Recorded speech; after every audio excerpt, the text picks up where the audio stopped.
सध्या मराठ्यांना आरक्षण मिळाले आहे आणि ते आरक्षण OBC-मधून मिळालं आहे. तर मराठ्यांना OBC-मधून आरक्षण देऊ नये म्हणून लक्ष्मण हाके यांचा विरोध चालू आहे. ही गोष्ट सध्या सोशल मीडियावर चर्चेत आहे. आणि त्याच लक्ष्मण हाकेचा अतिशय जवळचा पवन करवलला झालेली मारहाण.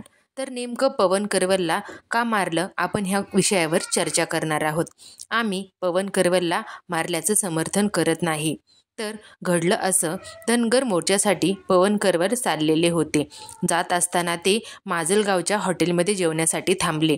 हॉटेलचे मालक यांनी विजयसिंह पंडित यांचा फोटो हॉटेलमध्ये लावला होता. आणि आपल्या सर्वांना माहीतच आहे विजयसिंह पंडित आणि लक्ष्मण हाके यांच्यामध्ये झालेला वाद. तर पवन करवलनी तो फोटो पाहिल्यानंतर त्याला राग आला आणि हॉटेल मालक आणि करवल यांच्यात भांडणं झाली.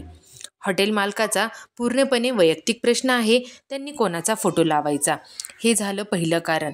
दुसरं कारण असं की जरांगे पाटील यांच्या पेजवर पवन करवल यांनी अपशब्द वापरले होते. तर ते कितपत योग्य आहे? आता सध्या हे पवन करवलला झालेल्या मारहाणीचे 2 कारणं समोर आलेली आहेत आणि पवन करवलला हॉटेलमध्ये नेणाऱ्यांवर आणि जरांगे पाटील यांच्या पेज चालवल्यावर गुन्हे दाखल करण्यात आले आहेत.